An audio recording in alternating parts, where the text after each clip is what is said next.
আসসালামু আলাইকুম বন্ধুরা, এই যে দেখতেছেন এইটা হলো একটা ইনকিউবেটর, যেটা দিয়ে পাখির বাচ্চা বা ডিম থেকে বাচ্চা ফোটানো যায়। ওই রকম ইনকিউবেটর মেশিন আর কি। এটা হলো ম্যানুয়াল যেটা, ওইটা। এই ইনকিউবেটরটা আমি নিজের হাতে বানাইছি।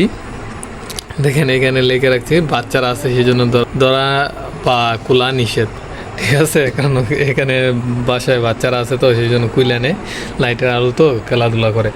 এই মেশিনটা যখন বানাইছিলাম, কিছু ডিম আনছিলাম বাজার থেকে কিনে, কোয়েল পাখির ডিম প্রায় 50 থেকে 60টা ডিম আনছিলাম। ওই পুরো ডিমটাই কিন্তু নষ্ট হয়ে যায়, 50 থেকে 60টাই নষ্ট হয়ে যায়। মাত্র 2টা বাচ্চা ফুটছে। কারণ আমি আগে জানতাম না যে ওই ডিমগুলাতে ফুটবে কি ফুটবে না, কারণ ওই ডিমগুলা বীজ ডিম ছিল না। এবার আমি কিছু ডিম আনছি, প্রায় 100 ডিমের মতো আনছি অর্ডার দিয়ে। মিরপুর থেকে, প্রায় হবিগঞ্জে আসছে মিরপুর থেকে কিছু ডিম অর্ডার দিয়ে আনছি, একজন বাইরের মাধ্যমে আনছি। এখন আবার তো দিয়ে রাখছি, আজকে প্রায় 2 দিন হয়েছে, দেখা যাক কী হয়। আজকে প্রায় 2 দিন হয়েছে। আর একটা ডিম আমি তুলে দেখছিলাম যে লাইট দিয়ে, প্রায়গুলো ডিমই কিন্তু আমাদের বীজ ডিম।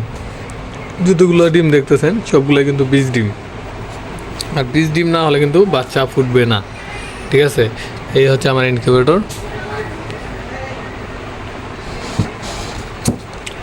কতটা বাচ্চা হয়েছে 100 বাচ্চার মধ্যে, সবগুলো ডিটেলস আমি দিব, অবশ্যই আমাদের সাথে থাকবেন। এখানে কিন্তু মেশিন আছে, যে আর্দ্রতা মেশিন, টেম্পারেচার মেশিন। এটা হলো একটা আর্দ্রতা মেশিন বা বলতে পারেন থার্মোমিটার বা আর্দ্রতা মেশিন। আর এটা হচ্ছে গিয়া temperature machine, temperature controller machine. এই মেশিনের মাধ্যমে টেম্পারেচার কন্ট্রোল হয়। আর এখানে দিয়ে রাখছি বলতে গেলে, এখানে ছোট একটা ফ্যান আছে, আর এটা একটা লাইটের নিচে দিয়ে রাখছে পানি। এগুলো দিয়ে কিন্তু আমি নিজের হাতেই ইনকিউবেটরটা তৈরি করছি। দেখতে পাচ্ছেন আমার ডিম দেওয়া আছে। আর ডিমে এখন আমি আবার তো দেখছিলাম যে একটা ডিম আনিয়ে দেখছিলাম, ডিমটাতে কিন্তু শুক্রাণু বোঝা যেতেছে, ডিমটা বান্ধা শুরু হয়ে গেছে, বা ডিমটা পুরো ফুটবে, বা ডিমটা ভালো দেখা যাইতেছে। সো বন্ধুরা, আজকের ভিডিও এই পর্যন্তই। পাশে থাকবেন সবসময়, লাইক করবেন, শেয়ার করবেন এবং আমার চ্যানেলটাকে সাবস্ক্রাইব করে দেবেন এরকম ভিডিও পাওয়ার জন্য।